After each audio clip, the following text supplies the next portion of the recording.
Humphrey, New York has nothing but trees and deer and very few people. So we decided, let's just embrace this, what we have, the creepiness of the house, the nature, and draw people in to have some fun. And we as volunteers, we're all volunteers, nobody's getting paid.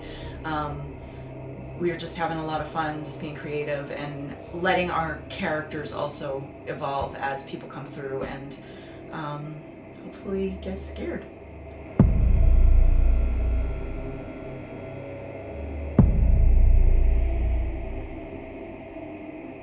I'm originally from New York City, and I went to graduate school in Bloomington, Indiana, got my doctorate in anthropology, met my husband, and finished our doctorate. We were looking for jobs in academia.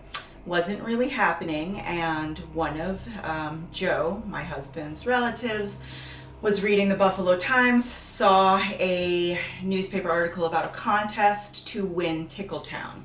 The contest was to write a 200-word essay on how you would keep the store as a community center and revitalize it using the principles of permaculture, community building, and just eco-friendliness. We did not win, neither of us won, but Joe got second runner-up. A year later, we got a message from Lois, the former owner, that the original winner, who was from Buffalo, and ended up backing out, and eventually it came to us. We came to visit the place. There was a major leak in the roof, no plumbing, the well had collapsed, no water. There is electricity, so that's good, but the electricity, the wiring is really wonky. So we had a lot of hesitations, and we had other people saying just do it. So a year later we moved here.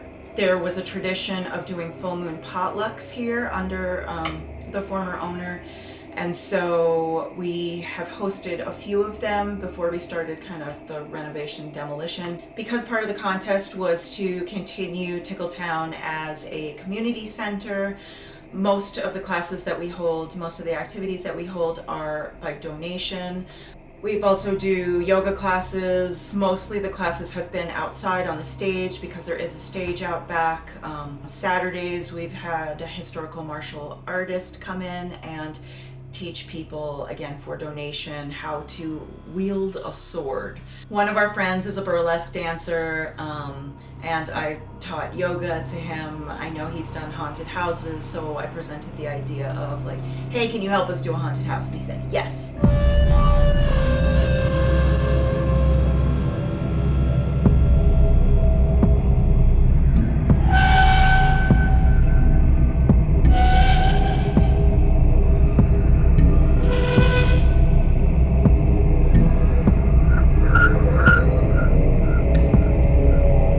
Really into horror films, thrillers, mystery shows, all that. All those things influenced us and to do our haunted house as reclaimed by nature. There's a gaping hole in one of the walls downstairs. There's a gaping hole in what used to be the kitchen. There's a lot of just unruly nature growing everywhere.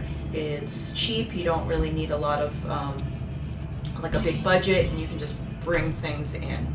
So not only did we love the theme because it was frugal, the Reclaim by Nature theme really went along with the whole contest theme of being eco-friendly, repurposing things. This is our first year doing it, and as like each time we do it, we've been doing it Fridays and Saturdays, like all the Fridays and Saturdays in October.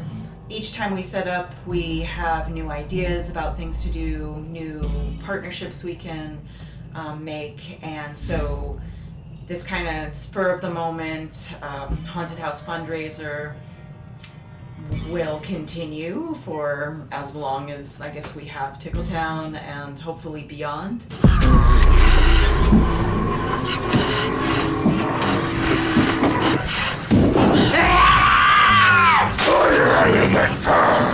Hello, I hear you.